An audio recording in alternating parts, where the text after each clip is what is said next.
মানে অনেক দিনের ইচ্ছা ছিল, আমার একটা নিয়ত ছিল, যে নিয়তের জন্য আমি এতদিন হজে যাইনি। তো আমি হচ্ছে এই বছরই ইনশাল্লাহ এই বছরই খুব তাড়াতাড়ি আমি হজে যাব।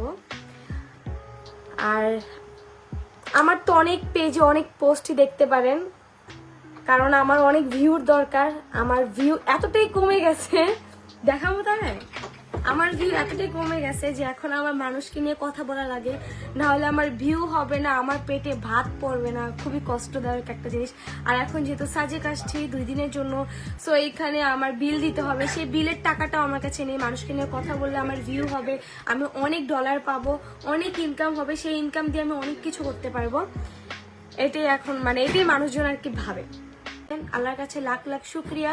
সো এই শুকরিয়া আদায়ের জন্য অবশ্যই আমাকে খুব সুন হজে যেতে হবে এন্ড ভালো হয়ে যেতে হবে আমাকে। আমার চুরিগুলো ফেরত দেওয়ার ক্ষমতা হয়নি। আল্লাহর রহমত আমার হাত ভরে এমন চুরি আল্লাহ আমাকে দিছে, আল্লাহ আমাকে এমন হাত ভরে চুরি দিছে, আমি ব্লাউজ পরলে আমার এতটুকু ব্লাউজ পরতে হয়। আমার দেখা দেখি সবকিছু করবে, আমি কোনো কিছু একটা বললে সেটা আবার কি করবে, আমি করতে গেলে মানুষের ইয়ে হয়ে যায়। কথা বলার আগে ভাইবা চিন্তা কথা বলে আমি কোনো কথা বলতে না, আমি যা কথা বলার বলবো। আমার সাহস আছে, আমি আল্লাহর দরবারে গিয়ে আমি আল্লাহর ঘরে গিয়ে কথা বলবো। তাদের সাহস থাকতে আল্লাহর কসম নিয়ে আমাকে নিয়ে কথা বলতে বললেন। ব্লগে চিপাই আমাকে নিয়ে কোনো কথা বললো, আমাকে নিয়ে বাজে কথা বললো, আমাকে নিয়ে কোনো কিছু পোস্ট করলো, মানুষ দেখে না। কারণ তাদেরকে আমাকে নিয়ে কথা বলার সাথে তাদেরকে ফলো করে না মানুষ।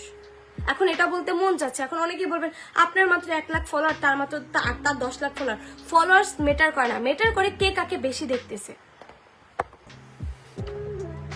এটা আপনাকে বুঝতে হবে। আমার সাথে কারো তুলনা করা যাবে না, আমার সাথে তুলনা করাই যাবে না কারোর সাথে।